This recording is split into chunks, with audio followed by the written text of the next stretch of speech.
So welcome to all who are joining us this evening. For those folks who are here in the ballroom, just let me mention that you've got some paper and pens on your table there. And that's for you to write down any questions that you might have during the course of the presentation. We'll collect those questions from you at the conclusion of Dr. O'Connell's presentation, just before we start the Q&A.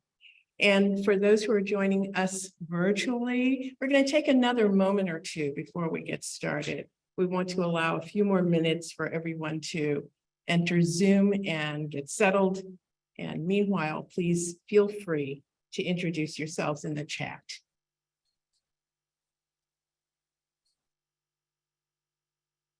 How are you, Christine?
So let us begin. We have a wonderful program for you this evening, which we are eager to get to. But first, let's mention just a few housekeeping details. Please remain on mute throughout the presentation. And again, there will be a question and answer period at the end, during which you'll be able to offer comments and questions. Angela Pansella will be gathering your questions from the chat. And Christine Dragonet is our technology manager this evening. So if you're having any technical difficulty, please message Christine. Good evening. Once again, welcome to St. Francis Xavier College Church and to the evening's presentation, Undoing Our Knots, Personalizing and Praying with Our Parish Racial History. We are delighted that you've chosen to join us, either via Zoom or here in person. My name is Winnie Sullivan. With my friend and colleague, Lisa Burks, I co-chair the parish anti-racism team. And we've been part of the group that has worked to bring you this presentation. Before we get started, I'm going to ask fellow parishioner Laura Greiner to open our gathering with a prayer. Laura. Thank you, Winnie. I'd like to ask everyone to take a few deep breaths, breathing in deeply and out as much as you can. You might have come from a busy day. Let's try and settle ourselves into this moment.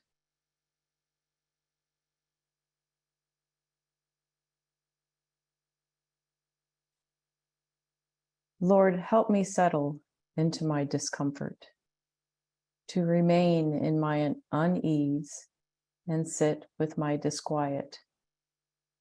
As we journey through this work, help us with our seeing clear inequities, the anger and the hurt. Help us in our focus. How are we, women and men, for and with others? Help us open our eyes as we look at our own communities. What do they look like? What voices are absent? Help us acknowledge the truth of our difficult and painful history. What have we done to exclude, persecute, and silence? How have we been complicit? How have we avoided or denied the truth? Forgive us for not being there, for not doing enough? How can we invite, empower, and lift up these voices, those we do not hear and those we have ignored? We need to do better. Who can we genuinely invite to our tables? Help us work towards solidarity with those within our community and our neighboring communities, and with those who come through our doors. Let us stand with the lonely, the sick, the persecuted, those who have been violated. Let us sit with them in our own unease. Help us listen to these voices. Help us reflect. Help us prayerfully act. Help us rise, not to erase our discomfort, but to be fully present, seeking solidarity, seeking repentance. Lord, help us wallow in our discomfort. Let us lean in. We pray in faith. Amen.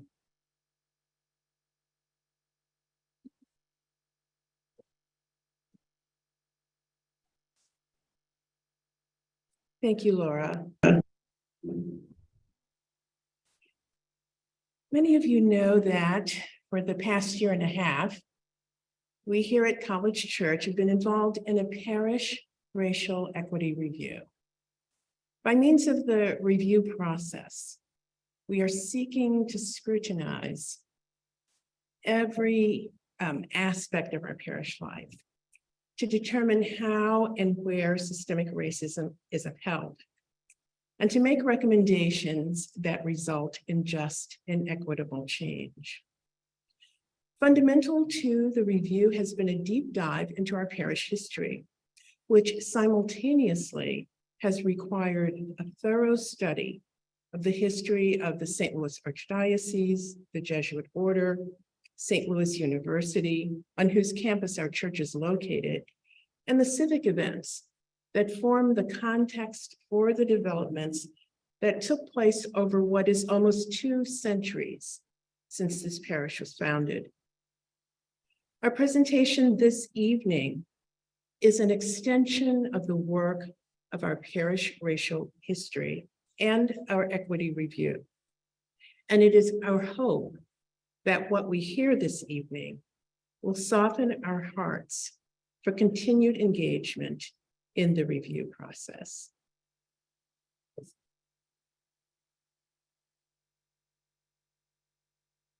It is in this spirit of self-scrutiny to find what is in need of healing that we have been seeking a more complete telling of our story.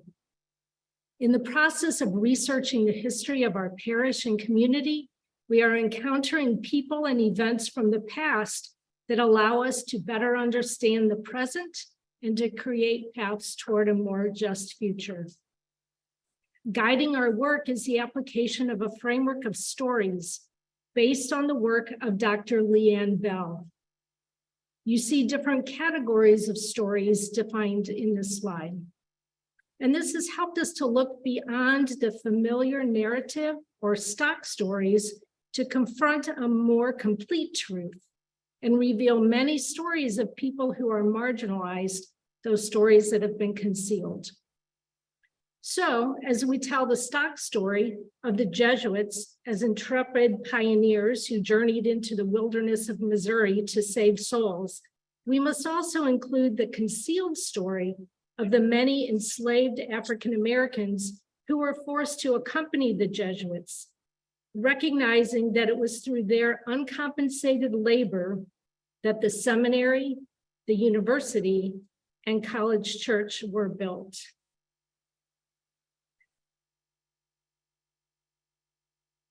Excuse me.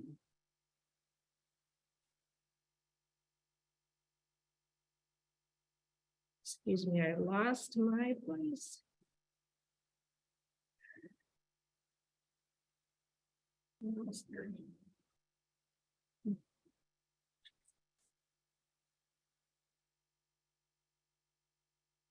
We also encounter stories of resistance, These stories, also not as frequently known or shared, demonstrate that not all cooperated with the systemic oppression of slavery and later Jim Crow segregation.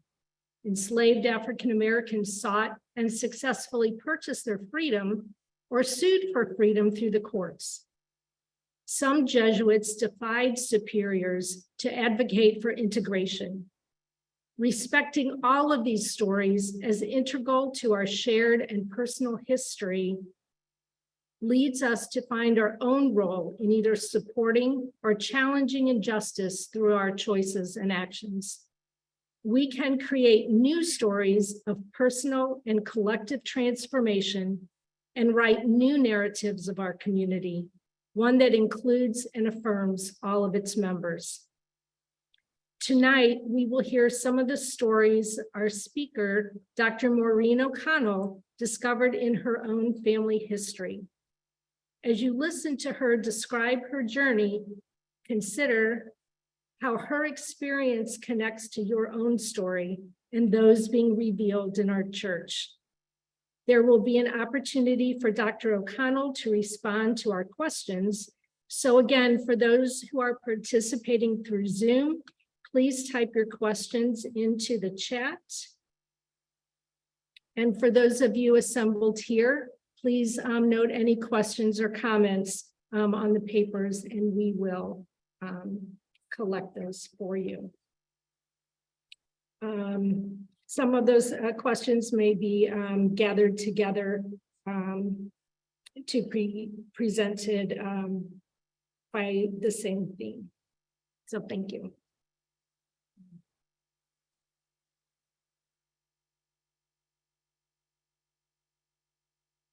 So it's because of her skill in weaving the stories of her family's history and her willingness to acknowledge these stories as her own that we've asked our speaker, Dr. Maureen O'Connell, to be with us this evening.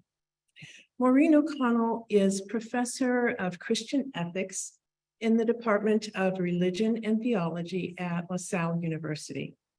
She is a member of POWER, Philadelphians Organizing to Witness, Empower, and Rebuild, an interfaith coalition of more than 50 congregations committed to making Philadelphia the city of just love through faith-based community organizing.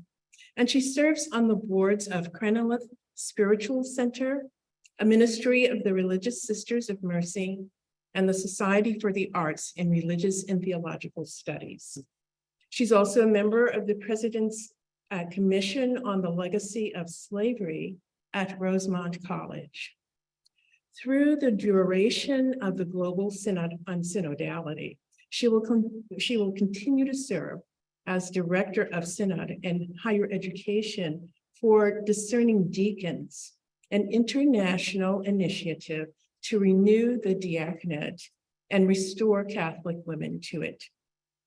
Maureen has authored several books, including Compassion, Loving Our Neighbor in an Age of Globalization, and If These Walls Could Talk, Community Muralism and the Beauty of Justice, which won the 2013 College Theology Society Book of the Year Award and the Catholic Press Association Award for Best Book in Theology that same year.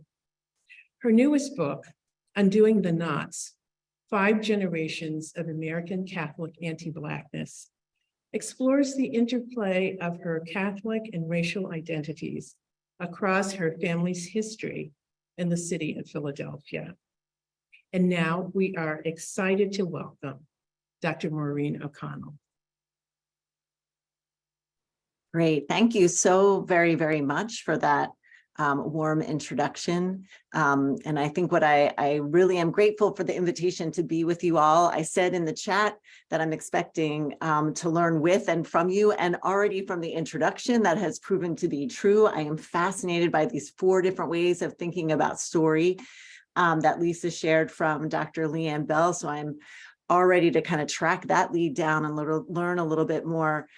So it's truly an honor to be with your community. As I've said to the planning team, so to Winnie Sullivan and to Lisa Burks and to Christine Dragonette and to Laura Greiner with that beautiful prayer that had me writing notes in the margins.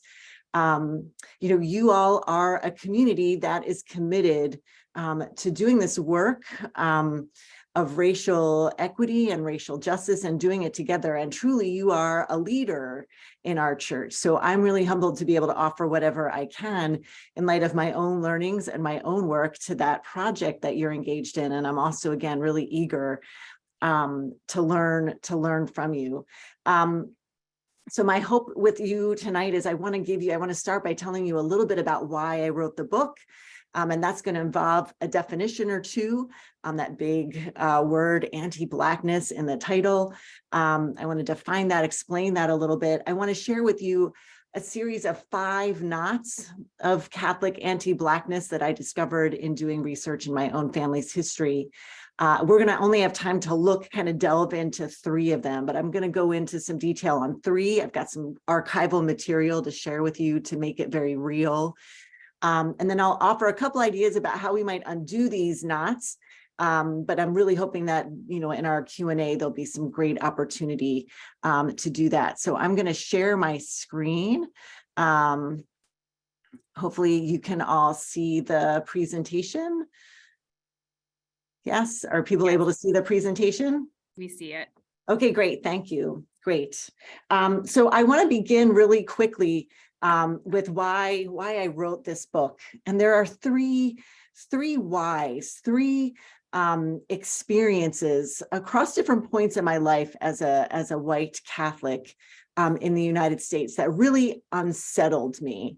And I wrote in my notes here from Laura's opening prayer for us that I decided, rather than try to rationalize those things that unsettled me or discomforted me, I was like, I think that I want to get curious about them. I think I want to explore them. I think I want to settle into that discomfort and maybe actually get more uncomfortable knowing what I might discover.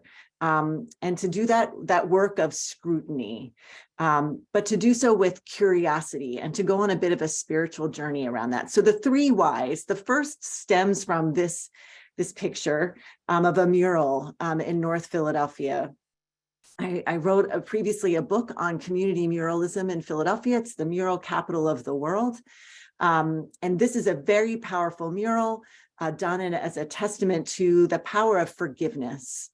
And it's featured in my book, and I've taken pilgrims on pilgrimages through the city to look at murals, and we often go to this mural. And one day when I was leading a group of folks, I realized I was standing with my back to the mural, and I realized right across the street, literally across the street from this mural, was a home that my great-grandparents raised their 8 children in, one of them being my grandmother, my mother's mother, that this was their neighborhood, that they likely knew the people who lived in the house where this mural was painted. And I just felt this very strange sensation of being completely connected to that space and totally disconnected from it at the same time. And I got really curious about what were the dynamics that made that happen, recognizing I knew some of the history about that, history of redlining and history of social welfare programs for white families. But I wondered, did that experience of dissonance that I had, did my great-grandparents have that experience? Did my grandparents have that experience when they left this parish that they were living in? So it was this sense of being connected to a space. And I think as Catholics, we can understand that given the very territorial approach we have to parishes, and yet at the same time, being completely disconnected. So that was the first reason for writing the book. How did my family get disconnected from these spaces? And what impact did that have on us? Secondly, the Pope came to Philadelphia in 2015. And I was part of a national movement to try to encourage Catholics to get engaged in community organizing, because the Pope is a big supporter of social change that comes through popular movements. He is a friend of community organizing. And we put up this huge effort, a curriculum, and I was part of a team in Philadelphia that was trying to roll this curriculum out to all of these different parishes as the Pope came and in the immediate months following. And at the end of the day, we had no parishes commit to doing community organizing, no Catholic parishes. We had 3 who were already part of the movement. We got no additional parishes. And I found myself wondering, what is that about? What is the reluctance or the resistance or the inability of many Catholics, many white Catholics, to stand shoulder to shoulder with people in our city who are impacted by racial inequity and racial inequality in the biggest poor city, the poorest big city in the country, which Philadelphia is. So that left me with a whole bunch of questions that unsettled me. And then the third was I was teaching a course in 2016, the fall of 2016. You all probably remember the fall of 2016. It was a really tumultuous time. I was teaching a course on theology and racism, and students in that class, we worked really hard to build intentional community in that class. And we got to a moment in the semester where we were talking about the All Lives Matter rejoinder to the Black Lives Matter mantra. And despite all that work we had done in building relationships, everything started to fall apart, and I could feel everybody retrenching. Half of the students in the class were students of color, half were white students. I could just feel that community we'd worked so hard start to slip away. And the student who's in the foreground of this picture, it's the grace of God that I have a photo of him, asked the class and really broke through that tension and just said, when it comes to racism, I just wish people would believe me. And I found myself saying, yeah, what makes it so hard for white Catholics to believe our brothers and sisters when they tell us that racism is real? Because he asked that question in the context of a Catholic classroom. So that's what sent me on this exploration to write this book. Try to settle into the discomfort of those 3 questions, those 3 kind of why questions that haunted me. And I have to say, when I set out to write the book, I really thought that the title was going to be Being Catholic, Becoming White. In fact, that's the title I pitched to my editor. But as I started to do this archival research, and I'm going to show you some examples, I really quickly recognized or realized that yes, there were ways in which my family, most of whom came from Ireland, although some did come from Germany and from Poland, yeah, they did assimilate, but that was not as passive a process as I thought it would be. And it was also not a process that ended with the first generation or the first new folks to arrive from Ireland or Germany or Poland. What I discovered in doing some digging in parish and archdiocesan archives was a far more active commitment on the part of people in my family across every generation in my family to become white precisely by actively and continually rejecting Blackness and Black people. And so I very quickly realized that active anti-Blackness was the prerequisite for becoming and remaining a white Catholic.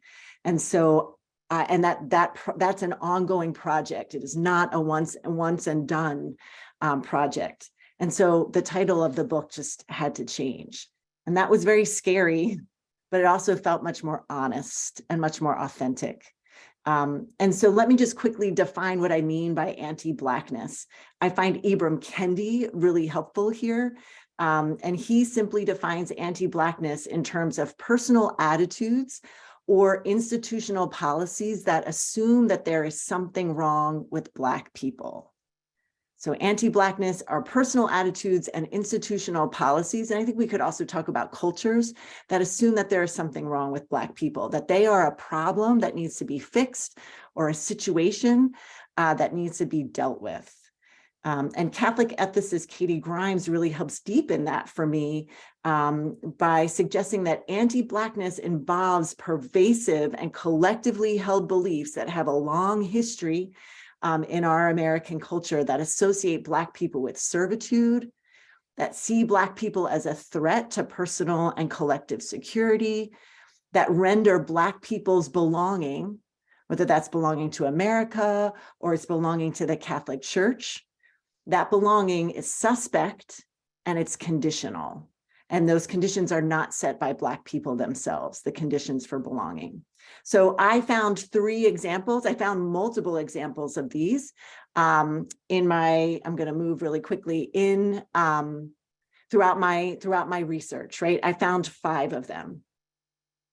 5 knots. We're not going to have time to talk about all of them, but ultimately anti-Blackness showed up in my Catholic family in different parishes across the Archdiocese of Philadelphia through a kind of apathy, despite being very closely proximate to Black people in different states of freedom or in different spaces of being able to self-actualize or to flourish. We're going to talk about the missionary sensibilities and the homogenous spaces, so I'll put a pin in both of those. I noticed a knot of the preferential option for the institutional church, not necessarily a preferential option for the poor. That often when push came to shove, choices were made to sustain institutions at the expense of people who made them up. And then that last one we're also going to talk about performances of white supremacy. So let me jump in and just tell you, before we talk about some knots, I want to explain to you some of the spiritual resources I relied on in writing the book. I really did intend this to be a mix of a memoir and a little bit of history and a little bit of theology and a little bit of theory about race and the construction of race and how racism functions in the US. I was trying to do an awful lot, but at the end of the day, I really did see this as a spiritual journey of conversion for myself. And I went on this journey to better understand the decisions that people in my family made and why they made them. And I wanted to understand that in order to sidestep defensiveness that I find often surfaces in my own self when confronted with circumstances or situations of racism, especially in my own self or in communities that I'm involved in. I wanted to figure out a way to cultivate empathy, an empathy that arises out of curiosity. I've recently read, I'm working on a book right now by a woman with the last name of Mohr, M-O-H-R, and she says curiosity and fear cannot coexist. So I wanted to put down the fear and I wanted to get curious, and I wanted to write a book that would invite other people to get curious as well. And then I also wanted to really try to replace a kind of resignation that I'm sure some of you have heard or share yourself, which is, well, racism, that's just the way it was. That's just the way things were. And I find that a really unsatisfactory answer or unsatisfactory response. I really wanted to try to figure out, well, no, that's how things were set up to be. And because they were set up to be that way, it means that other ways are possible, that we can be just as actively engaged in putting other beliefs and attitudes and structures to tell those resistance stories, for example, that Lisa mentioned in the beginning. So that is one that, I wanted it to be a spiritual book. The main resource for me was a part of my Irish spirituality that I did not learn from any of the folks in my family, because I think most of my Irish relatives, when they arrived here, they really just cut off all kinds of connections with Ireland, with Irish ways of being Catholic, with Irish cultural practices. So I was fascinated to reclaim this idea of rounding, a penitential rite that many Irish Christians, Irish Catholics would do as part of a penance. Part of your penance would be to go out into the wilderness, out into the wild, to a sacred or holy space and circle that space, walk, circumambulate that space. And just this summer or last summer in June, my husband and I went to Ireland to find some of these places where both of our family members were from. And a county that some of my ancestors came from, who you're going to hear about in a little bit, County Sligo, has these amazing passage tomb burial sites. You can kind of see them scattered here. There's one back here in the distance. There's one here. These are older than the pyramids, and they are fascinating burial tombs, and they're all about the sun, and they're all about this idea of circle. And there were all sorts of ceremonies that would have happened around these passage tombs. So reclaiming this ancient spirituality and spiritual practice, one that I lost in the process of assimilation into American Catholicism, was really important for me. So I did all of these roundings of different parishes with a penitential heart. Right.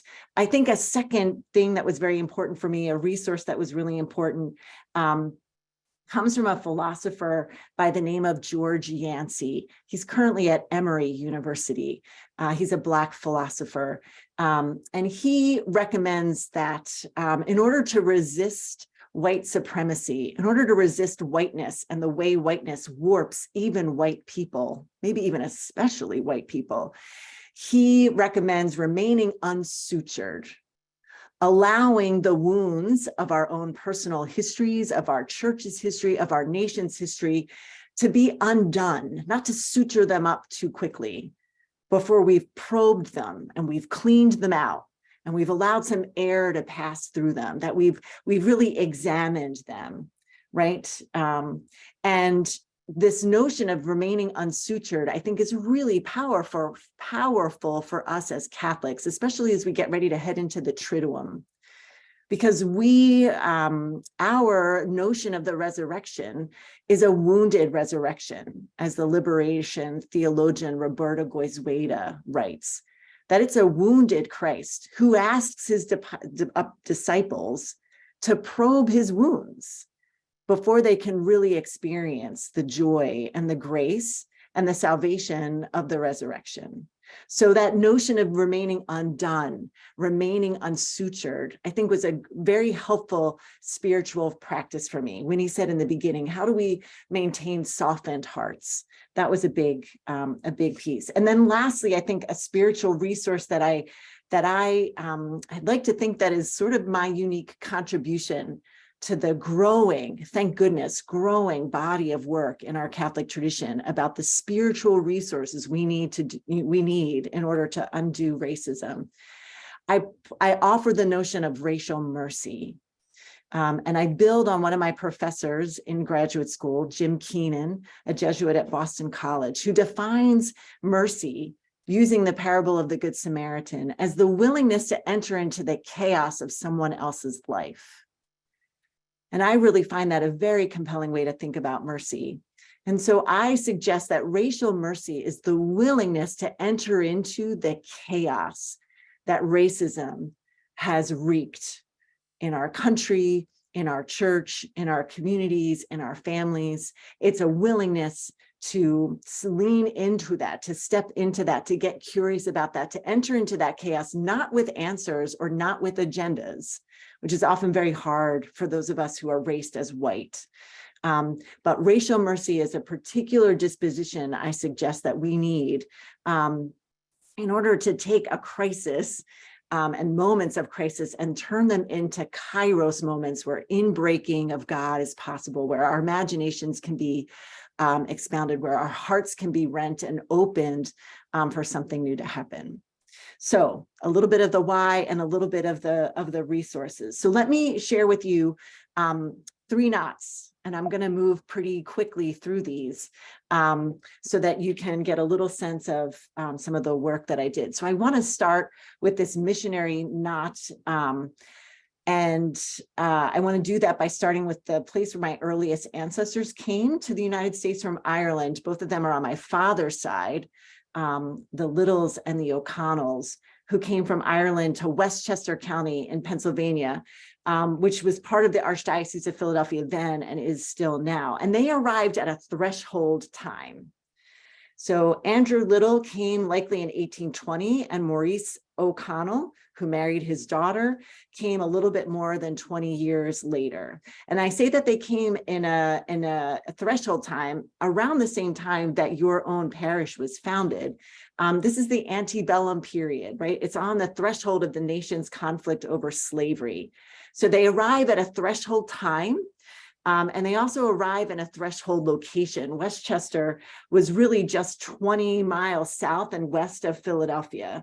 And it was abolition's keystone city. So here's Westchester right in here. This is where they landed. It was only 11 miles from the Mason-Dixon line, right? Here's the northern border of Delaware. And so it was one of the most significant borders in our nation's history, with 4 million enslaved people living below it by 1860. So a threshold time and a threshold space. And Chester County historians considered this place where my families came as an emancipation borderland, or a twilight zone between slavery and freedom. So again, that notion of a threshold or liminal space. So when my people arrived there and settled there, there was continuous movement of Black people across the Mason-Dixon line. And all of these people were impacted, regardless of their freedom status, by the social death of slavery. And so the Littles were about, and the Littles and O'Connells lived across all along one of the busiest lines of the Underground Railroad. So you can see this is an early attempt to map that activity through Chester County. There were 132 station agents in Chester County alone, who helped to shuttle an estimated 1,000 to 2,000 people across that line up into Philadelphia.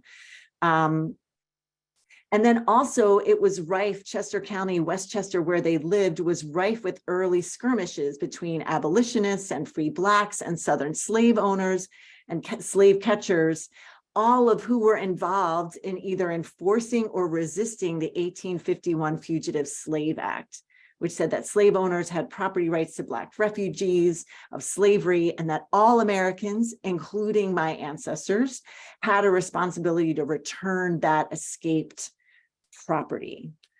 So this was a tumultuous time for the first and place for the earliest people in my family to arrive. And they came to St. Agnes Parish. And it's interesting because that parish record was largely silent about all of these goings on. In fact, I wouldn't have known that any of this was happening if I'd only read St. Agnes's parish record. And I think there's a couple reasons for that. So one of them has to do with the fact, and St. Agnes was founded in 1794. And it took a long time for them to get a permanent pastor. They were considered a mission church and there weren't enough priests, but this was their first permanent pastor. He was Irish born, but trained in Philadelphia's New Seminary. And he married my great-great-grandparents, Margaret Donovan and Maurice O'Connell, in 1856.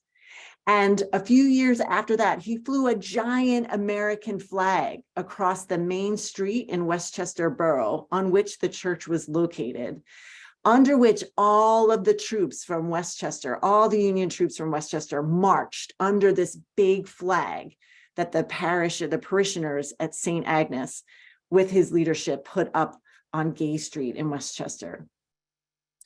So that was one place where I saw a recognition of the turmoil of the country. The second place was a kerfuffle that one of the itinerant priests before Prendergast made a note of in his record of the parish, that there was some resistance to some of the white parishioners to a Black parishioner. I'm assuming Catholic, but I'm not sure because there's no details about this individual being buried in the St. Agnes cemetery. And he had to overrule and push back against those parishioners. So I tried to understand, why was there this silence? This could not have been, again, a more tumultuous time. There could have not have been a spot in some ways in the Catholic landscape of the East Coast where the realities of slavery and of freedom were more real and more pressing and more urgent. And yet there's silence in this record. So I was trying to figure that out, and I got a sort of unsettling answer.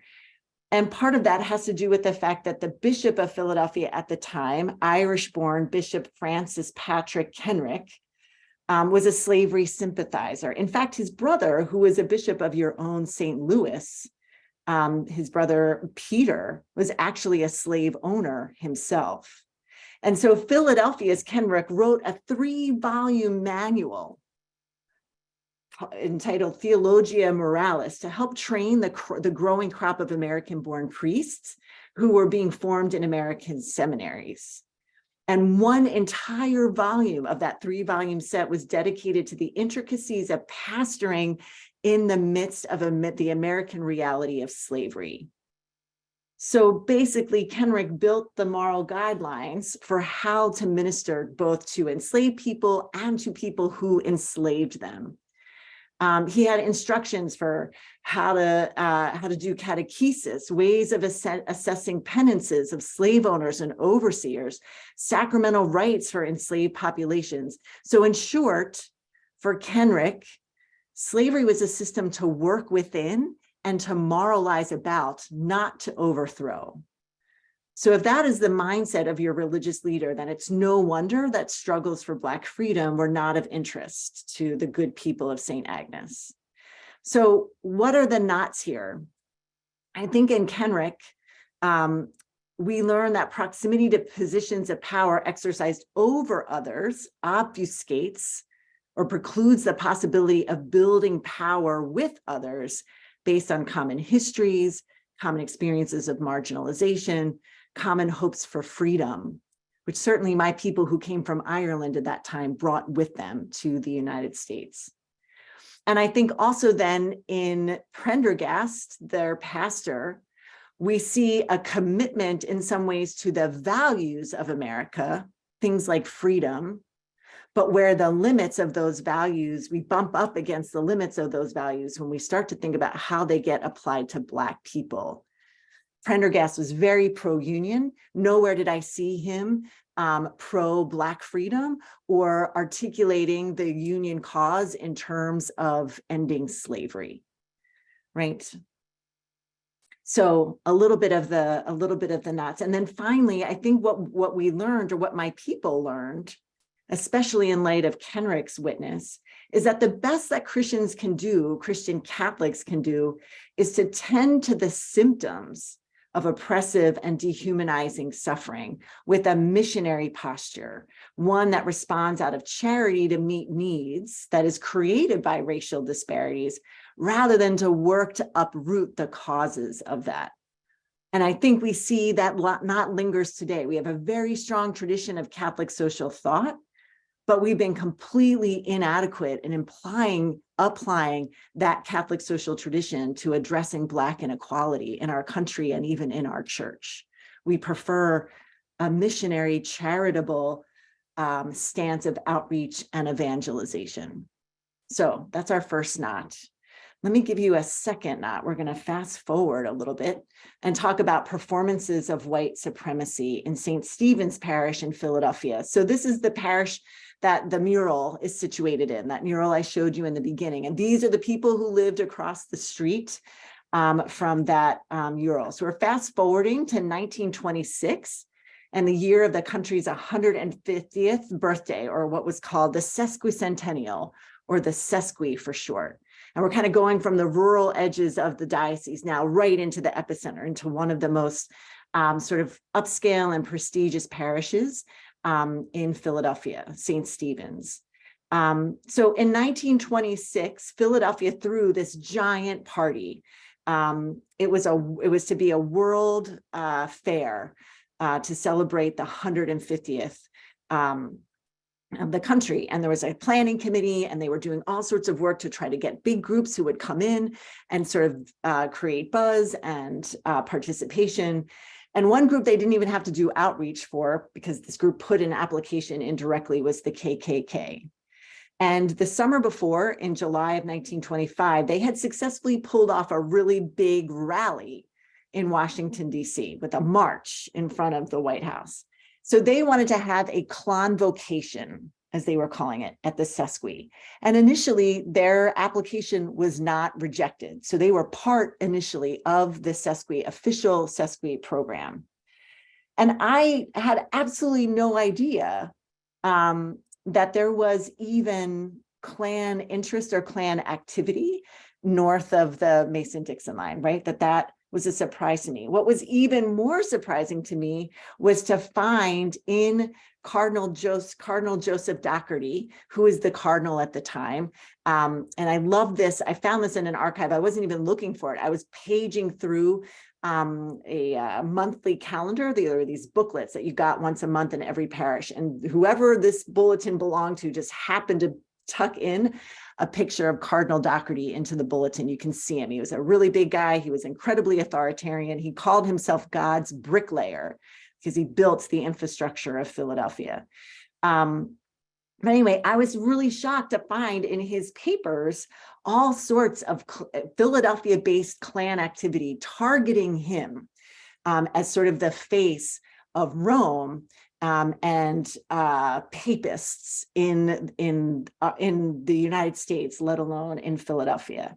And so in June of 1926, just as the sesquicentennial was opening, the pastor at St. Thomas Aquinas Parish up in the Northeast section wrote to Doherty and said, we've had a fire on a shrine on part of our property, and there's been all of this propaganda. We know that it is the KKK, right? What should we do about this?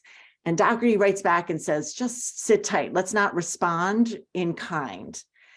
And I think that's largely because just as this, this happened, the Klan's application for their convocation was rejected, mostly because Jewish business owners who were backing financially the Sesqui said they would pull their support.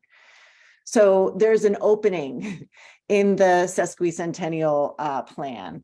And so Doherty decides to put on a giant outdoor mass in the Sesquicentennial Stadium in early October, 1926, for 250,000 people. And then he had more than 80,000 Catholic men from every parish in the diocese and a few in other dioceses surrounding Philadelphia to walk shoulder to shoulder, 20 across, 3 miles down Philadelphia's iconic Broad Street, under the giant replica of the Statue of Liberty into the Sesqui Stadium, right? A massive procession of priests. Here's these men, sorry, really quick. See, everybody's dapper, very dapper. I know that I have family members who were part of this. I'm sure that they were men and sons all dressed up, walking down Broad Street. He had this massive procession. Here's Doherty in the center, right, that went into the Sesqui since the stadium. There's a picture of this giant outdoor mass, right? And again, I know that everybody in my family was there. So I think that Doherty, I can't help but think that Doherty in some ways was gaslighting the Klan, because he did the very thing, A, that they wanted to do, and B, performed the very things that they were fearful about with Catholics, right? That Catholics are lockstep, folks who march in lockstep to obedience to an authority figure who's not loyal to the United States, but is really primarily loyal to Rome. But I also think that Doherty was publicly attesting to Catholic alignment with the patriotic vision and values of the country at that time, right? So in a way, and we can talk a little bit more about this when we have time for our Q&A. In a way, I think we see Doherty performing the first, this is a very big public articulation of white nationalism and white Catholic nationalism. And here's why I say that. Black Catholics were not entirely excluded from the Sesqui, but the logistics for the event conveyed a kind of compliance with white Christian nationalism's expectation of racial purity. So you can see in this slide that the parishes where Black Catholics were contained around the diocese are the only there that are signaled as ethnically different or separated, right, with that letter C. So they are set apart, and they were segregated in the march, and they were also segregated. Where they lined up on Broad Street, put them at the back of the parade, and therefore at the back of the standing area in the stadium. So they were not integrated. They were included, but they were not integrated.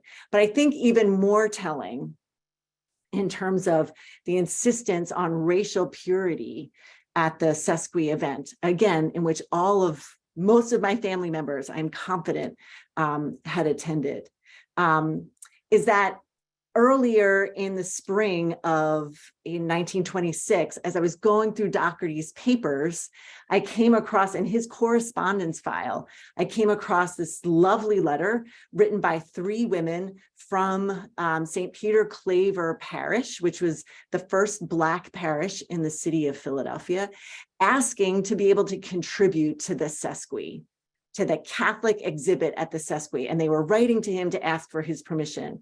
And you can see written faintly in the lower bottom of the left image, the secretary, the cardinal secretary says, these people are to be told the cardinal doesn't want to have a hand in this matter. And like a week and a half later, these ladies, maybe they thought because we didn't type it, it didn't get taken seriously. So they send a typewritten note.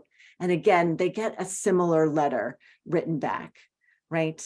And so it's hard not to see this as a kind of violent erasure of these women who were ready to offer on their own terms contributions to the sesqui and the Catholic exhibit at the sesqui that would suggest that Catholicism is more than just white Catholicism. We don't know why the cardinal didn't want a hand, but he intended to have no hand in this matter. He had grander plans, grander sort of plans of performing white Catholic supremacy. Okay, so I think what we might do is, just for the sake of time, I want to make sure, I think maybe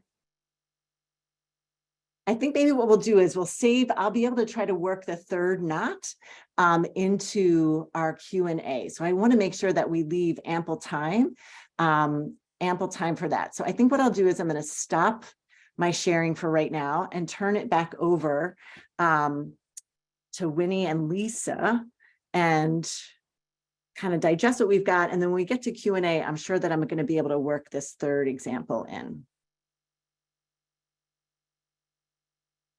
Well, thank you, Maureen. First, you've given us already so much to think about and so much to ponder in our hearts, especially as we continue the work of our review and seek to own what our history is revealing.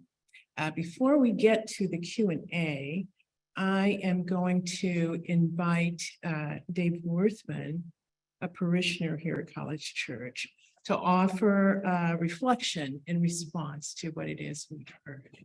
So Dave, do you want to come up and do that?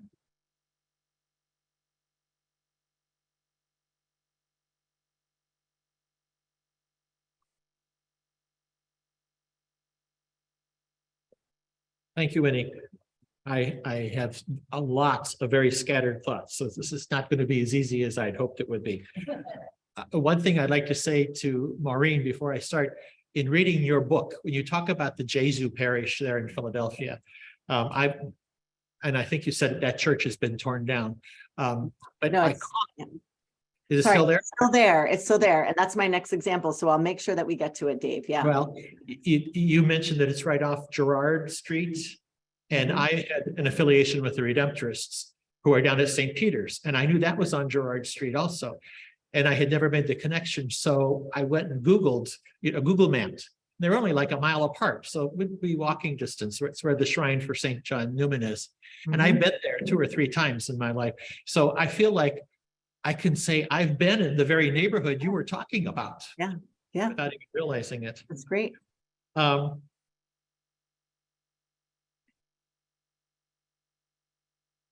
of the things where you talked about being connected and disconnected with that mural in Philadelphia, that your grandparents lived in the house right across the street. It made me realize I have been thinking about this for a long time. My grandmother was born in Michigan City, Indiana, and I know the address of the house, but I've never been to Michigan City.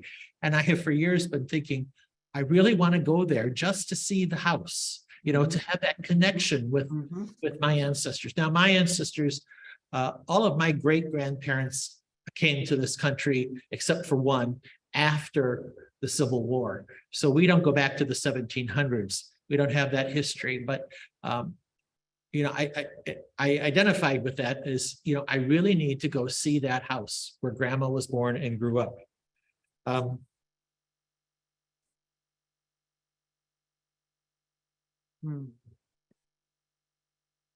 you know, and the assimilation thing, and the anti-Blackness attitudes. I struggle with family members, and Lisa and I have talked about this, you know, when we're at Thanksgiving time or all that, and there are family members who know that I'm doing this kind of work, and I don't know if they're baiting me or what, but they bring it up as a way of trying to get me angry or trying to get me into an argument with them. And I know I'll never win in those kinds of situations, at least. So it's very hard to just sit there and let them rant. And I oftentimes don't know, am I doing a service or am I not? You know, my spiritual director says it's because those relatives of mine have never had positive experiences of people of color. And they live in, you know, what I'm thinking about is living in a all white suburb of Chicago. And it's, you know, very protected from any other influence. And they always warn me, because I love going downtown Chicago to walk along Lake. I lived in Chicago many years ago for one school year. And they're just afraid to go there because they think everybody's got guns and everybody's shooting each other any place you go in Chicago. And I mean, you could say that about St. Louis too, much more so in some ways. I also think when you talked about the space, the homogeneous spaces, you know, I've said this to people many times. I think as civilized as we like to think our modern society is, we still are a very tribal people. And even Catholics, when I was growing up, you know, we went to Catholic school and we did not associate with the public school kids. We didn't. They even had a different schedule. Of course, we had holy days off and they didn't, and that sort of thing, you know. And so it just, you kept to yourself and you didn't mingle with others, whether it was racial, whether it was religious, whether it was class system. And I think we still are suffering from that today. And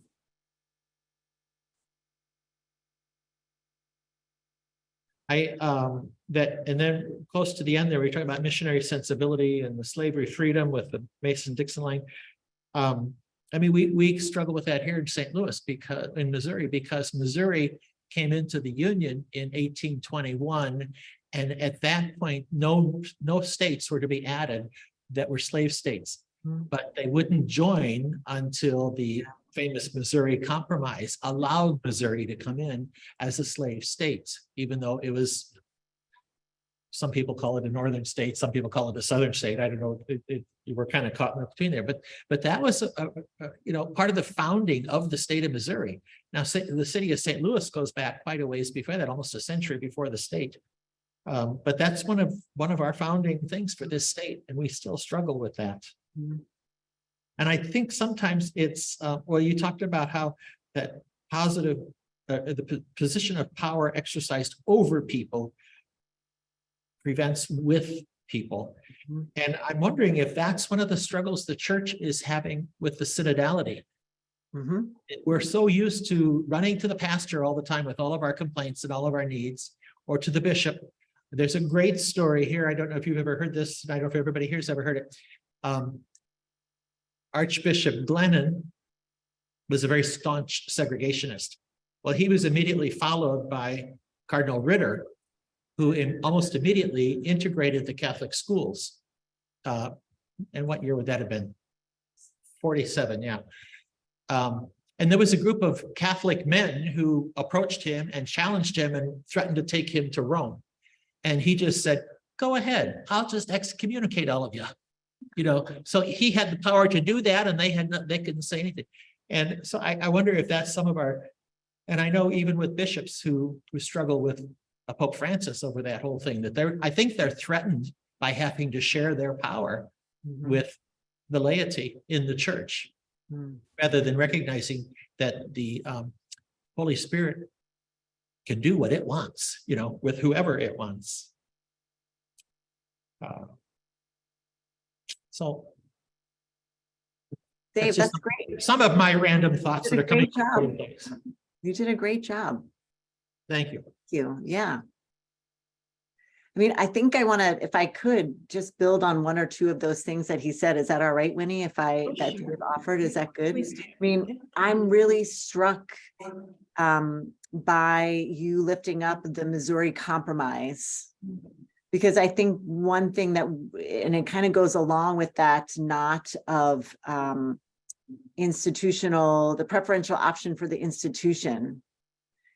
I think when push comes to shove in our nation's history, whether that's the Constitution, or it's the Missouri Compromise, or even, dare we say, our Catholic stances on abortion right now that we know are putting at jeopardy the lives of disproportionately more Black and brown women, we compromise on Black lives, or with Black lives. They are the bargaining tool. They are the bargaining chip. And I think it's easy to say that that is part of our American history. And I think the invitation is, how do we think about that as part of our Catholic history as well? Where are we willing to compromise with Black lives in our, whether it's in our admissions policies for our institutions, or whether it is for the property values of our homes. So I just really do appreciate Dave lifting that up. And I would love to come back and talk a little bit more about what he identified in terms of power over or power with, in terms of the challenges that we're facing with synodality. That part of whiteness is a kind of preference for an authoritarian Black and white, hand your power over to somebody else who's going to protect your interests. And it creates a very problematic learned helplessness particularly among white people. It leaves us really incapable of being a people in the way that folks who have experienced that, have no access to that power, have created power in communities. And as people who then have deep wells of resources for resisting that abuse of power, in a way that those of us who just hand our own power over to somebody who's going to exercise it for us is really problematic. I think we're seeing that, the challenges of that in our church right now. So I really appreciate that insight, Dave. And of course, Maureen, we would love for you to come back and talk more about that. I'll just say that I have attended a webinar that Maureen presented a little while ago, in which she talked about this era of synodality being a perfect opportunity for the elevation of anti-racism and anti-racist work. So we would love for you to return to talk about that. We're going to go ahead now and begin our Q&A session. And Angela is going to be fielding questions here, and Lisa and I will probably pop in from time to time. So Great. if you want to come on up, Angela.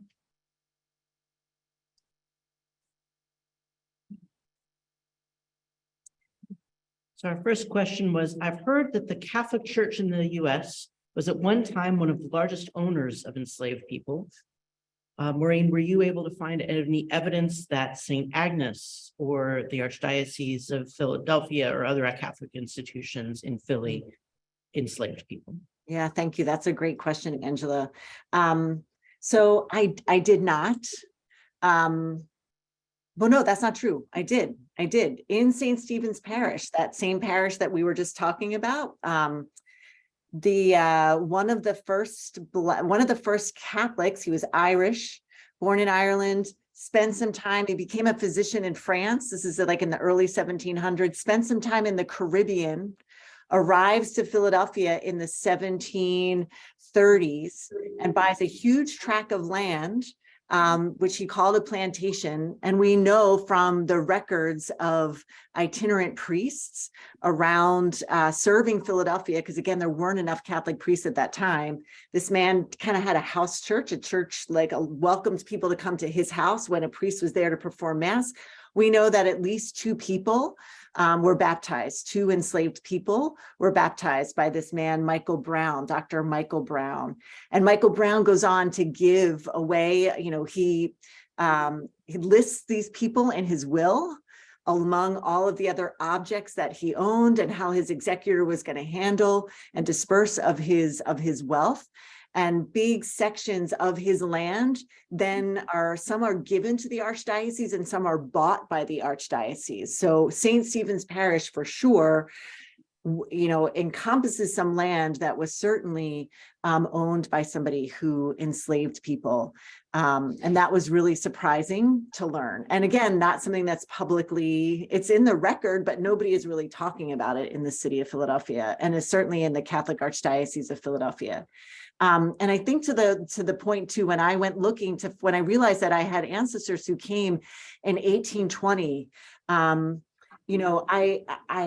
there were people in Pennsylvania there were enslaved peoples in Pennsylvania up until the 1830s, even though the Commonwealth of Pennsylvania had passed an act to end slavery, but it was very gradual, right? Like, so it really allowed slavery to live on in Pennsylvania for at least 40 years after it was passed, a generation after it was passed. So there was a slim chance, Angela, that like I really thought, well, will I discover something about my own family? Especially because folks I saw an ad for, what one of these ancestors, however many greats back, was selling a lot of equipment, farming equipment and dairy equipment. And I was like, wow, he had a big inventory to sell. He must have been a very successful farmer. Was there somebody there that was making that possible, who either would have been enslaved? And in some ways, the question I realized, became irrelevant because all Black people experienced unfreedom, whether they were free or not. So whether they were enslaved or not, the Black people in Chester County certainly were not free, certainly experienced what this sociologist called the afterlife, or the social death of slavery, which I think some people say lingers. So it became irrelevant. They were so proximate and so close to it, and so part of a racialized economy, that in some ways, I think when we start to ask that question, we run the risk of heading down the road of like, well, my people didn't and our church didn't. So, the story stops there. And I think we have to continue to be curious and dig deeper. So I deeply appreciate the question. This one comes from Joyce Jones from the Archdiocese. Thanks, Joyce, for being here tonight. An acquaintance of mine did a presentation on St. Elizabeth Parish, which was a parish for Blacks in East Philadelphia. We had a St. Elizabeth Parish here too. Is that near where your family grandparents grew up? And she goes on to say, historically, white Catholics give aid to Blacks, but not necessarily inclusion to Blacks. St. Elizabeth's was very successful because of the heart of one priest. Yeah. Yes, I think Joyce is absolutely right. I just want to quickly share my screen with you all so I can show you the reason why it would have been. Hopefully you can see. Are you able to see the presentation? Yes. Great. So the Jesu Parish was the big Jesuit parish. It's kind of like the St. Francis Xavier College Church of Philadelphia, because St. Joseph's University was initially there until it moved out of the city. And this is where I had some family live. It is still open. It's a mission church right now, and has a mission school attached to it, but it was massive, and it's modeled on the Jesu in Rome. These are my dad's grandparents. So my great grandparents on my dad's side. This person right here is my grandmother, Georgia. They had one child. They lived on the western edge of that parish. And in the 1930s, right after that sesquicentennial celebration, the Jesu Parish made an active effort to keep Black people from moving into the parish, and went so far as to encourage parishioners to sign racial covenants that said, and you can see like what's on this covenant, right? Implied in this covenant is we won't, allow any undesirable folks into our neighborhood. The person who signed it up here is one of the priests, one of the Jesuits in the parish. And again, the Jesuits were thinking this is a multi-million-dollar physical plant. It's a massive physical infrastructure. If we allow the invasion, and this is in language and memos that they were sharing with one another, the invasion of the colored, it will deplete the financial sustainability of this parish, right? And so I don't know if my grandparents signed this, right? And it's a question that I'm left with, but they would have been campaigned. And so St. Elizabeth's, to Joyce's question, St. Elizabeth's is just a bit to the east of the Jesu, and so would have been a parish that had a different approach and a different stance, was more willing in some ways to intentionally attempt to integrate that parish, at least for a stretch of time. A white woman who was at the Jesu parish and a contemporary of my grandmother's, a woman named Anna McGarry. Hers is a great resistance story to lift up. She worked very closely with that pastor at St. Elizabeth's to try to foster interracial engagement and interracial dialogue, a kind of synodality, to Dave's point, in the 1930s and the 1940s, to sort of say there can be another way. And we're actually called as Catholics, especially from emerging Catholic social teaching, to engage in a different approach, not a like overt racial segregation, but an intentional integration. And unfortunately, too, though, St. Elizabeth's probably closed in the mid-90s, and it was devastating to that community when it eventually closed. But I deeply appreciate Joyce's question because it gave me a chance to kind of share this really disturbing artifact, archival. I've got a couple other questions here, but I'm going to Great. turn it to Okay. Maureen here real quick. Yeah, I'm really glad, Maureen, you have mentioned that story of the Jesu parish, because I think it's good to have those examples of how the church was being complicit in the decisions that your family members were making. Mhm. And so just to know about that. And also it's really relevant for us here in St. Louis. We've been looking a lot at racially restrictive covenants, the process of redlining, the impact of that. And then there's been a call recently from Public Radio, our local affiliate, to have people look at their deeds. Yes. And Yes. search them for that language. Yep. So the Yep. prevalence of those covenants Yeah. is really coming forward now. Yeah, and to have this be distributed from, in the church and to be articulated from the pulpit, I think I think to my mind, that's complicity sometimes is a bit passive. Like, well, we weren't overtly, engaged in this. Like, this is a very concrete example of active commitment that then, ended up creating these homogenous spaces that for generations then we have lived in. So again, to Dave's point, these tribal identities that we have, they have been socially constructed for us. And because of that, we can do work to deconstruct them and put something else in their place. Indeed. So you also mentioned the resistance story of Anna campaigning against Yeah. this. Curious whether, so one question that came through was whether you found any resistance stories in your own family as you went through this process.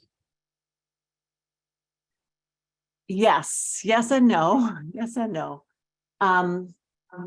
So I think, and I don't have slides for this in this presentation, but one of the chapters I talk about my family leaving St. Stephen's Parish. So that parish from the Sesqui and from the original, Dr. Michael Brown, the slave owning Catholic from Ireland. My mother's father moved the family out of the city, out into the suburbs, because he bought a tract of land. He bought 100 acres in late 1940s and built 200 homes between 1948 and 1953. So just at the end of the war, just at the boom of suburbanization. And so I did a lot of digging around to try to find, where was the red flag that indicated that these were only for white GIs, that he only sold them to white people. The interesting thing, so the place where there's some resistance or an example of resistance, and at the same time, like just the dissonance, I don't understand. And I can't wait until I have a chance to meet this grandfather and talk with him a little bit in the hereafter. But his lawyer was a Black lawyer. He hired a Black lawyer in Norristown to handle all of the things connected to this property, all the things connected to these sales, all of the zoning. And this Black lawyer, his name was Horace Davenport. He went on to be the first Black judge in Montgomery County, Pennsylvania, right? The county where the suburban county. So I don't know if I can call that a story of resistance, because here's my grandfather willing to work side by side for most of his life. My mother remembers Mr. Davenport coming into the house on a regular basis. And yet he was building homes that Mr. Davenport couldn't buy. And Mr. Davenport's family could not buy. So I don't really know how to square that. Like, I want to claim the resistance in that, because I think there's truth in that. And there's also truth in that my grandfather was also actively participating in residential segregation, the results of which we are all still living with, the benefits of which created a kind of stability for my mother's family, for my mother. Then for me, there's a kind of wealth that gets passed down, obviously generationally. So I don't know that I can call that necessarily a resistance story, but I think it is a flame that could be kindled.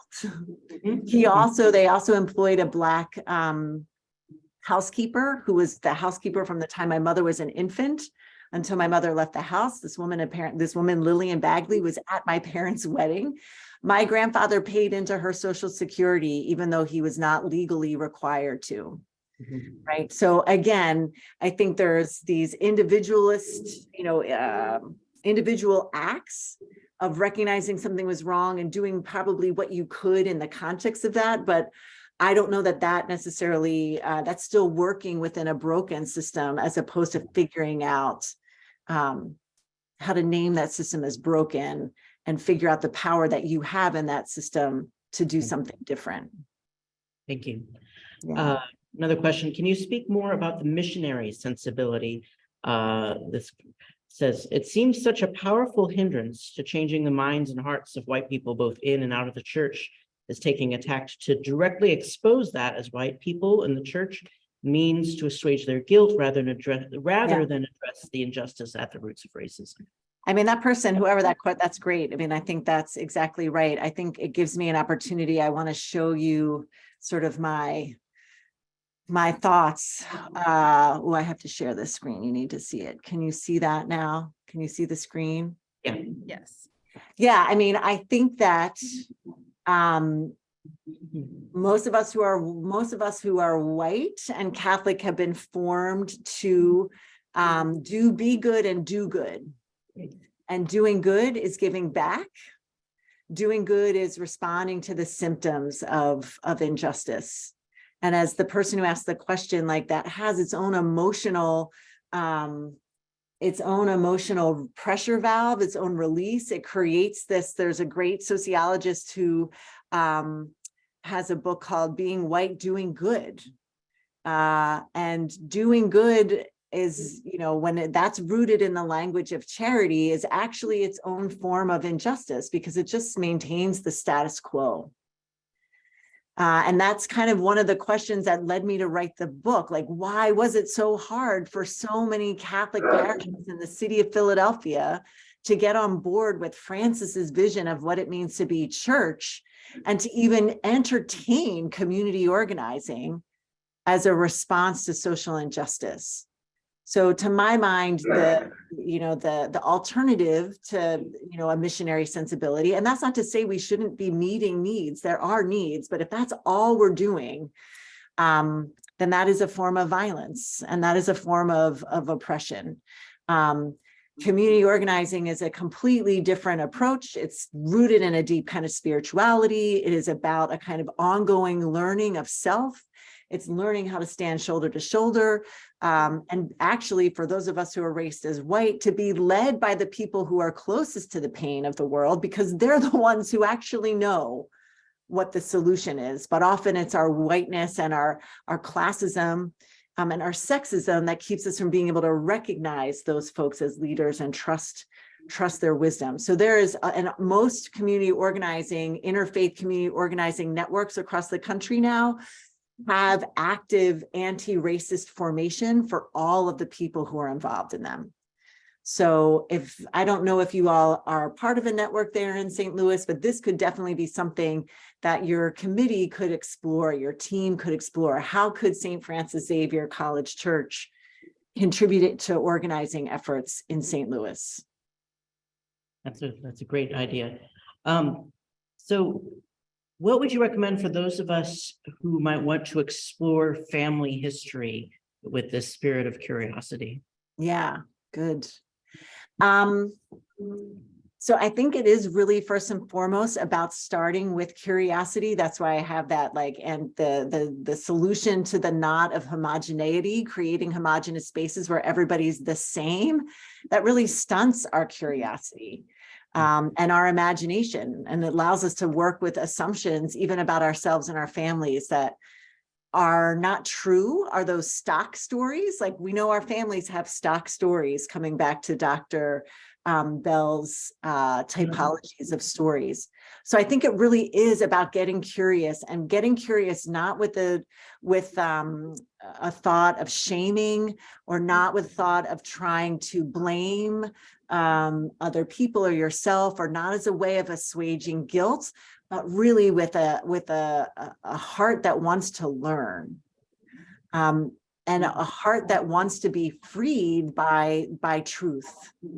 So I think that disposition is really important. And then I think a place to start, I mean, it depends on I did a lot of oral histories with people in my family, and really tried to tease out, get underneath those stock stories that we tell one another, and to really ask the people in my family, well, what was that like for you? What emotions came up for you? What was that experience like? And I found it fascinating to ask my mother and her siblings and my dad those questions. I wish that the older generations were here, because I would just love to get beyond the myth and the narratives, the stock stories, and dig deep to figure out how these different encounters in our own family history shaped people.